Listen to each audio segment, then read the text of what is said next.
So, Fire in the Concrete, it's not just a dance track, right? It's a whole story told in 4 acts. It's about finding life and connection when you're surrounded by urban isolation.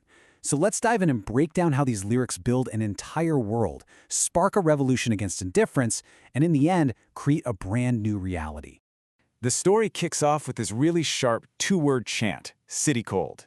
It just immediately sets the atmosphere. You know, it's stark, it's impersonal, and it's got this rhythm, kind of like a metronome ticking away in a big, empty space. This is our setting.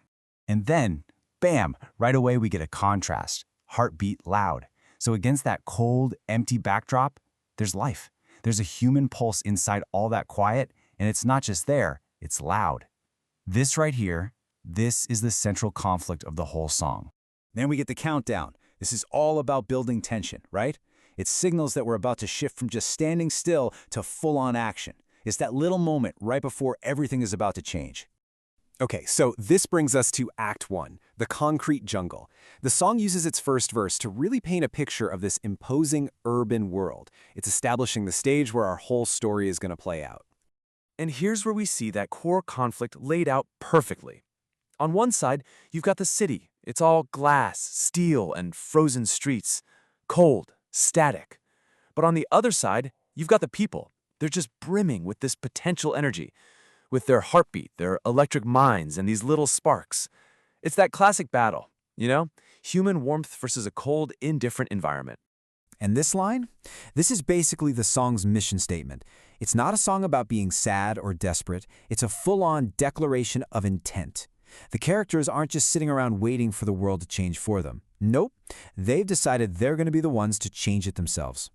Which leads us to Act 2, the first spark. This is that moment where all that potential energy finally turns into action. It's the inciting incident, the thing that kicks off the whole chain reaction. The song is pretty much asking us this exact question. How do you go from a city full of lonely people to a collective movement?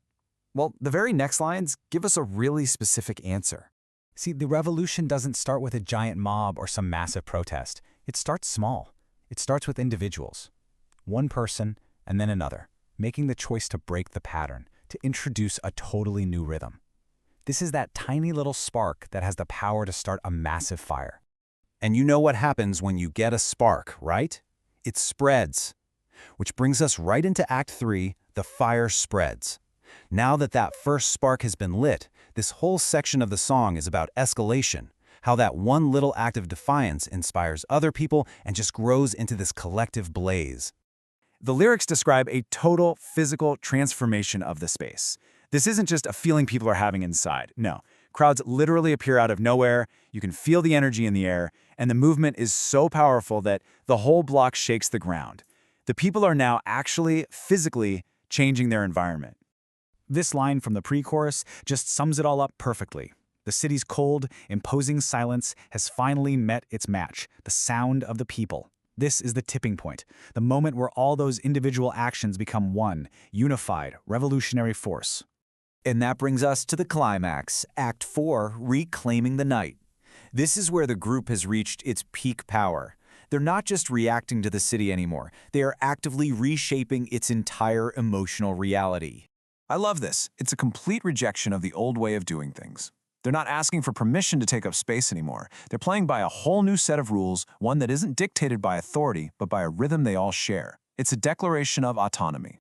And what's so cool is that the bridge takes this huge, abstract idea of rebellion and makes it feel totally accessible. It breaks it down into 4 simple, physical things you can do. It's saying, hey, joining this movement, it's as easy as choosing to clap, step, turn, and slide. Anybody can be a part of this. This line really captures that final transformation. You're in a city full of artificial streetlights, right? But now, the people themselves have become their own source of light. They aren't just little sparks anymore. They're a whole constellation, creating their own light in the darkness. And here it is. This line perfectly resolves that central conflict we talked about back in Act 1. They didn't tear down the city of steel and stone. What they did instead was build something new, right inside of it. A human warmth, a collective heat that completely redefines the space. The song's final lines then bring us all the way back around, echoing those first 2 words. The physical city, the concrete and the steel, it's still there. Fundamentally, the city is still cold. But Here's the final, defiant twist. The physical reality might be the same, but the spirit of that city has been changed forever. The fire they created wasn't just for one night. It's left a permanent mark, an energy that now actually lives inside the concrete itself.